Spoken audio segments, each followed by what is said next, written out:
చేస్తే ఇప్పుడు దాన్ని ఏందండి దందా? ఏదైనా చేసి దాన్ని నమ్మకదొబ్బన్న.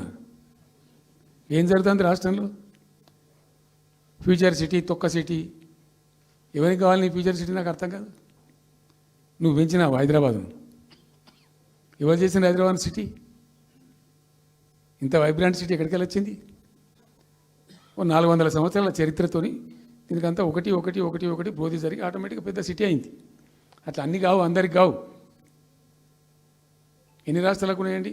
బెంగాల్ కలకత్తా ఉంది, మహారాష్ట్రకు ముంబై ఉంది, మనకు హైదరాబాద్ ఉంది, కర్ణాటకకు బెంగళూరు ఉంది, తమిళనాడుకు మద్రాసు ఉంది, ఢిల్లీ కోర్స్ ఢిల్లీ.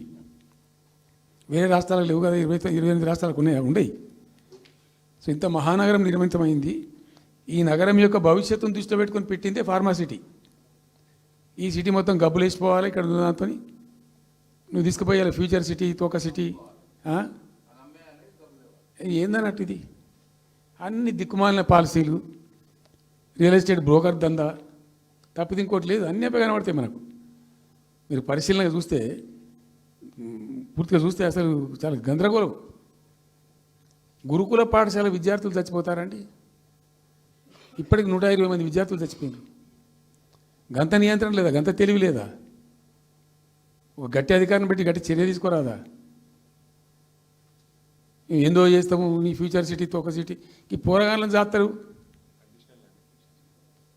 తర్వాత ఫార్మా సిటీలో ఆ ల్యాండ్ అక్వైర్ చేసినప్పుడు కండిషన్ ఏంటంటే ఓన్లీ ఫార్మా సిటీకి మాత్రమే వాడతాము. Conditional land acquisition. హైకోర్టులో కేసు ఉంది. హైకోర్టులో ఈ ప్రభుత్వం ఏం చెప్తుంది? లేలే ఫార్మా సిటీ ఉంటుంది. మళ్ళీ ఆడ 3,000 ఎకరాల్లో వాడేవాడు అంబానా, సల్మాన్ ఖాన్ ఎవడో బొంతారను పెడతారు. ఈ జూ పార్క్ కొంచెం ఆడబెడతారట. ఎందుకు? జూ పార్క్ అమ్మకతో పెట్టానుక. ఏం జరుగుతుంది ఈ రాష్ట్రంలో అసలు? మేము ఇటువంటి చిల్లర పనులు చేయలేదే మేము ఉన్నప్పుడు. ఇంత దుర్మార్గమైన కార్యక్రమాలు చేయలేదే. ఇది ఎక్కడ దిక్కుమాలిన దందా? ఏం జరుగుతుంది అసలు? ఏం చేయదలుచుకున్నారు ఈ రాష్ట్రాన్ని? ఇదేం పోతున్నా? సో ఇట్లా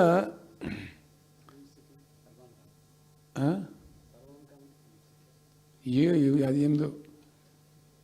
నేను ఒక్కటే మాట్లాడుతున్నానండి. బిజినెస్ మీట్ పెడతాం, ఎంఓయూలు చేసుకుంటాం. ఏ ప్రభుత్వం చేయాల్సిందే. అడ్డగోలు జమాబందీ దానికి లెక్కలేని కథ అంటే ఏందన్నట్టు. ఒక హైప్ క్రియేట్ చేసుడు. దీనికి ఆజుడు, దీనికి గురువు చంద్రబాబు నాయుడు. ఇప్పుడు చంద్రబాబు నాయుడు చెప్పిన లెక్కల బిజినెస్ వచ్చేది ఉంటే, ఎంఓయూలు సక్సెస్ అయ్యేది ఉంటే ఆంధ్రప్రదేశ్లో ఈ పాటికి 20 లక్షల కోట్లు వచ్చి ఉండాలి. ఆయన ఫస్ట్ టైం అలా సీఎం ఉన్నప్పుడు ఆ ఊళ్ళో పెట్టే కదా, వైజాగ్లో, అమరావతిలో కాదు వైజాగ్లో పెట్టిండు. వైజాగ్లో ఎవరు వెళ్ళి ఎంఓయూలు చేసిన వాళ్ళంటే వంట మనుషులు అని చెప్పిండ్రు. ఆ స్టార్ హోటల్లో ఉండే బయట వంట మనుషులు, వాడు ఎవడు సప్లై చేసేటోళ్ళు, వాడు వచ్చి కూర్చోపోయి సంతకం పెట్టే పెట్టిండు వాడు పాపం. అవునా అంటే పాపులర్ అయింది అది. ఇప్పుడు మరి ఎక్కడ ఆ పెట్టుబడి ఎక్కడ చెప్పండి? ఆఖరికి 10,000 కోట్లు అన్న రావాలి. 15 లక్షల కోట్లు, 6 లక్షల కోట్లు, 8 లక్షల కోట్లు.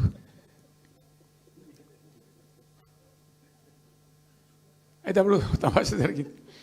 ఈ భోపాల్ ముఖ్యమంత్రి, అప్పుడు నేను ముఖ్యమంత్రి ఉంటే, భోపాల్ ఉన్న ఆయన పేరు శివరాజ్ సింగ్ చౌహాన్, ఆయన సీఎం ఉండే. ఆయన ఆ ప్లానింగ్, అదే ఇప్పుడు నీతి ఆయోగ్ ఉంది కదా, దానిలో సబ్ కమిటీకి ఆయన చైర్మన్. నేను భోపాల్లో పెడతా బాయ్ సాబ్ జర వచ్చిపోను అని ఖచ్చితంగా ఊరికే బతిమాలితే, ఫోన్ల మీద ఫోన్లు చేస్తే ఏం భోపాల్ లేవా మీరు చూసుకొని అంటే, లేదు సార్ నువ్వు తప్పకుండా రావాలంటే సరే అని పోయినండి. అయితే ఆడొక ఇండస్ట్రీ మినిస్టర్ ఉంది, వాళ్ళ గవర్నమెంట్కి ఉంటారు కదా మధ్యప్రదేశ్కు. ఆమె వచ్చి నీ కొడుకు వచ్చి బాగా ఆగమాగం చేస్తానని మమ్మల్ని అంటే, ఎందుకు చేస్తానమ్మంటే ఆయన అదొకటితోటి మాట్లాడి ఎక్కువ చేసుకుంటుండే బాగా అంటే, నువ్వు కూడా దాంట్లో గట్టిగా చెయ్యి. ఆమె వసుంధర రాజే చెల్లెలు, ఆమె పేరు యశోధర రాజేనా ఏదో అన్నది. అంటే నేను అంతకుముందు ఒక కొద్ది రోజుల ముందే నేను భోపాల్ పోవడానికి ఒక దాదాపు 2-3 months బిఫోరే మోడీ గారు వచ్చిండు అక్కడ వచ్చి 14 లక్షల కోట్లకు ఎంఓయూ చేసి పారేసారు. ఇది మధ్యప్రదేశ్ గవర్నమెంట్. ఏంటి మొన్న 14 లక్షల కోసం చేసింది కాదమ్మా, మీకు నాకు అర్థం కాదు, నీకేం రాలేదంటావు నువ్వు. ప్రధానమంత్రి మీకు సపోర్ట్ ఉండే, మీకు పార్టీ మీకు మంచిగా నీకు ఇంత లాభం ఉంది అంటే ఓ సో బోగసాయి సాబా ఆమె నేను అతను ప్రామిస్ చెప్తాను. నేను ఐ వాజ్ షాక్డ్. అది వచ్చేదా పోయేదా సార్ అంత వాటిగా గ్యాసు అంటే ఈ గ్యాసులు ఎవరిని మోసం చేయడానికి ఇంత వంచిస్తారా ప్రజలను? నికరంగా వస్తే పెట్టుబడులు రావాలి కదా, కనబడతాయి కదా. ఆ పెట్టుబడులు వస్తే లాభాలు జరుగుతాయి, ఉద్యోగాలు వస్తాయి, ఫ్యాక్టరీలు వస్తాయి, అడిషనల్ ఇన్కమ్ జనరేట్ అవుతుంది, స్టేట్ గవర్నమెంట్కి జిఎస్టీ పెరుగుతుంది. ఏం లేదు, బట్టిదే గ్యాస్. మొన్న వీలైతే చెప్పి 5 లక్షల నువ్వు కొంచెం తగ్గించి చెప్తున్నావు. నేను పేపర్లో చూసింది 575.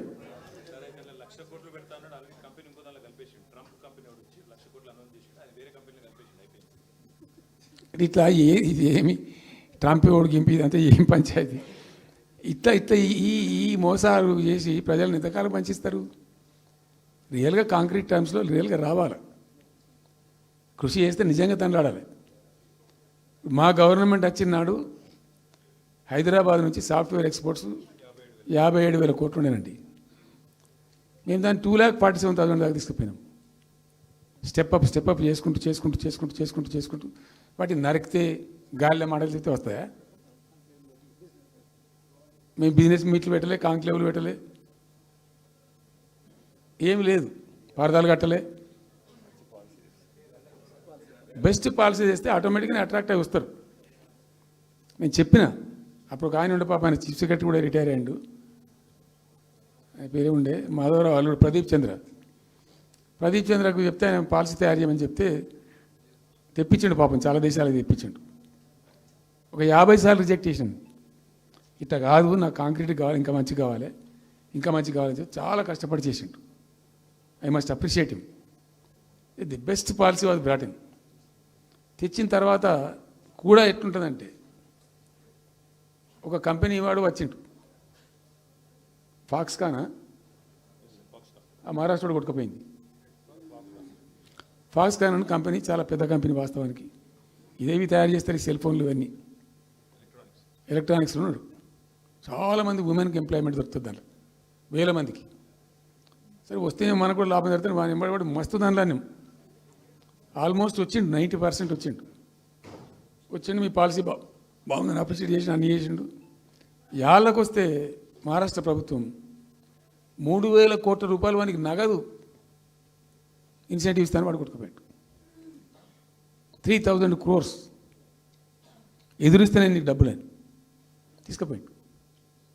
అప్పుడు మనకు అంత కెపాసిటీ లేకుంటే సరే రియల్ ట్రై చేస్తే, కాంపిటీషన్ ఉన్నప్పుడు ట్రై చేస్తే కొన్ని సందర్భాలు జరుగుతాయి, కొన్ని జరిగాయి. ఉన్నట్టు తెలుసు, కట్టండి కదా, నడుస్తుంది కదా, ఫ్యాక్టరీ స్టార్ట్ కూడా అయింది కదా ఆల్రెడీ. సో అట్లా రియల్ ఎఫర్ట్ చేస్తే కొంత జరిగేటువంటి ఆస్కారాలు ఉంటాయి. ఇప్పుడు వెల్స్పన్ కానీ, వరంగల్లో వస్తున్నటువంటి మెగా టెక్స్టైల్ పార్క్లో కైటెక్స్ కానీ, చాలా వాళ్ళు ఎంబడివాడి తనలాడి తిప్పలవాడి అది చేసి పట్టుకొస్తే ఓటి సమకూరుకుంటూ పోతుంటుంది. కానీ వట్టి హైప్ క్రియేట్ చేసి మందిని మోసం చేసి ఎన్ని రోజులు ఇస్తుంది? ఆత్మవంచన, ప్రజావంచన. ఏమైనా వస్తుందిరా బాబు అంటే ఏమి రాదు. ఈ గ్యాస్ల ప్రజలను పెట్టి ఇప్పుడు ఇస్తాన 2,500 దిక్కులేదు మహిళలకు, 1 కోటి మంది మహిళలను కోటీశ్వర్లను చేస్తాం. కాంగ్రెస్ మంత్రులంతా ఒకటే పాటపాడు, ఏమి ఎట్లా చేస్తావా 1 కోటి మంది మహిళలను కోటీశ్వర్లను? నీ దగ్గర ఉంటేనా? ఉన్న రెవెన్యూ పీకింది రాష్ట్రాన్ని, లోపలికి అయిపోయింది. మేము ఉన్నప్పుడు గ్రోత్లో 50% లేదు. అసలు మీ గ్రోత్ గురించి అవగాహన ఉందా?